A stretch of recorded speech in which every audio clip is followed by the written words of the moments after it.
Hello दोस्तों, study गिड education में आपका स्वागत है। मैं हूं गौरव सैनी एंड आज की वीडियो के अंदर हम डिस्कस करेंगे मिनिस्ट्री ऑफ फाइनेंस ने लेटर लिखा है जेसीएम के जो सेक्रेटरी हैं शिव गोपाल मिश्रा जी को।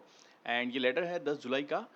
एंड इसके अंदर इन्होंने बात की है कि जो पेंशन रिव्यू सिस्टम के ऊपर जो कमेटी बनी थी उसके लिए डिस्कशन करने के लिए इन्होंने बुलाया है 15 तारीख को, ठीक है। एंड बजट आई थिंक 23 तारीख को आएगा, जिसके अंदर जो हमारी फाइनेंस मिनिस्टर हैं वो अनाउंस कर सकती हैं कुछ ना कुछ सेंट्रल गवर्नमेंट एम्प्लॉयज़ के लिए। भाई एट पे कमीशन से रिलेटेड डिस्कस कर सकती हैं, या तो फिर एनपीएस में क्या बदलाव होंगे उसके लिए कुछ डिस्कस कर सकती है। तो सरकारी कर्मचारियों के लिए कुछ ना कुछ मुझे लगता है कि कुछ मिलना चाहिए इस बजट के अंदर, ठीक है।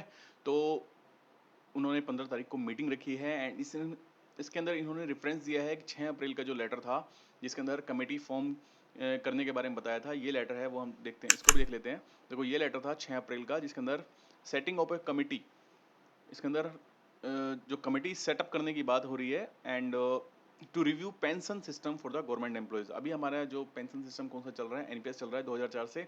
एनपीएस ही चल रहा है, उससे पहले क्या चल रहा था, ओपीएस चल रहा था। अब इन दोनों में क्या डिफरेंस है एंड क्या बेनिफिट्स है वो हम डिस्कस करेंगे। एक वीडियो 2-4 दिन के अंदर आएगी जिसके अंदर हम डिस्कस करेंगे ओपीएस क्या है, एनपीएस क्या है। एंड आंध्र प्रदेश के अंदर एक नया सिस्टम आया है जीपीएस, ठीक है, गारंटेड पेंशन स्कीम, ठीक है। तो ये हम डिस्कस करेंगे, ये क्या हो गया ओल्ड पेंशन स्कीम एंड ये न्यू पेंशन स्कीम, ठीक। तो इसके अंदर इन्होंने जो कमेटी फॉर्म की थी उसके अंदर फाइनेंस सेक्रेटरी हैं वो उसके चेयरमैन थे एंड मेंबर कौन कौन थे उसके अंदर डीओपीटी के जो सेक्रेटरी हैं वो, देन नेक्स्ट उसके अंदर DO department of expenditure ministry of finance के जो सेक्रेटरी हैं वो, देन उसके बाद में पीएफआरडीए के जो चेयरमैन हैं वो उसके मेंबर्स थे, ठीक है। एंड इसके अंदर कमेटी के भाई क्या क्या टर्म्स थे, इसके अंदर सिंपल ये बात लिखी हुई थी जो एग्जिस्टिंग सिस्टम है जो एनपीएस का, ठीक है, उसको हमें देखना है कि उसके अंदर भाई कुछ चेंजेस किए जा सकते हैं, नहीं किए जा सकते हैं, ठीक है। एंड उसके अंदर जो गवर्नमेंट एम्प्लॉयज़ हैं उसके अंदर एनपीएस के अंदर अभी फिलहाल, तो उसके अंदर अगर कुछ चेंजेस करते हैं तो जो फिजिकल डिफिशिएट है उसके ऊपर कुछ फर्क पड़ेगा नहीं पड़ेगा, ओवरऑल बजट पे क्या फ़र्क पड़ेगा अगर कुछ करते हैं तो, ठीक है। तो ये सारी चीज़ें उसके अंदर। देन उसके बाद में कमेटी के अंदर एक ये भी था कि अगर सेंट्रल गवर्नमेंट का कोई ऑफिसर है जिससे हमें अगर कुछ कुछ डेलिब्रेशन लेना है, कुछ सजेशन लेना है, तो वो भी उसका पार्ट बन सकता है कमेटी का, ठीक है। And this committee shall devise its own procedure mechanism including the consultation with states, वे स्टेट्स के साथ में कंसल्ट करेगी। एंड जो एनपीएस का जो प्रोसीजर है भाई मैकेनिज्म है वो पूरा उसमें उनकी रिकमेंडेशंस क्या हैं वो सारी चीज़ें इसके अंदर डिस्कस होंगी।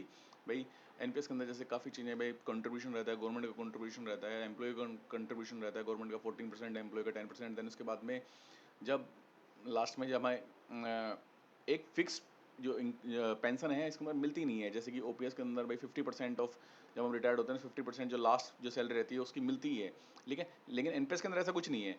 और जीपीएस जो आई है गारंटेड पेंशन स्कीम, इसके अंदर ऐसा है जो हाइब्रिड मॉडल है यानी ओपीएस और एनपीएस का, ठीक है। कुछ बेनिफिट्स के अंदर ओपीएस के लिए गए हैं, कुछ एनपीएस के लिए गए हैं, ठीक है। तो ये सारी चीज़ें हम डिस्कस करेंगे एक सेपरेट वीडियो के अंदर, लेकिन इसके अंदर तो सिंपल यही बात बताई गई है कि भाई 15 तारीख को जो मीटिंग होगी उसके अंदर वो डिस्कस करेंगे कि भाई जो भी 1 साल से ज़्यादा हो गए इस कमेटी, तो क्या क्या रिकमेंडेशन आई हैं एंड क्या होगा एनपीएस को लेके। इतना तो यानी लग रहा है कि भाई ओपीएस तो मुश्किल ही आने वाली है, लेकिन हाँ एनपीएस के अंदर कुछ ऐसे बदलाव होंगे कि भाई लास्ट अपनी जो सैलरी हो उसके अंदर यानी 40% या 50% मिलना चाहिए, कि भाई इतनी तो गारंटेड जो अपनी लास्ट जो पेंशन है वो इतनी रहेगी। अगर किसी की सैलरी अगर भाई ये रिटायर्ड होता है तब तक यानी 70 या फिर 80 हज़ार है तो उसका यानी 50% यानी 40,000 के अराउंड तो पेंशन इतनी रहनी ही चाहिए। तो इस तरह का अगर कुछ मिल जाए तो वो भी बेटर ऑप्शन है, ठीक है। बीच का अगर कुछ निकलता है तो एनपीएस से तो बेटर ही वो रहेगा जीपीएस जिस तरह का जो मैं बता रहा हूँ आपको, ठीक है। तो ये सारी चीज़ें देखते हैं 15 तारीख को, देखते हैं क्या उसका निष्कर्ष निकलता है। एंड फिर उसके ऊपर वीडियो लाएंगे कि भाई क्या क्या डिस्कस हुआ उसके अंदर।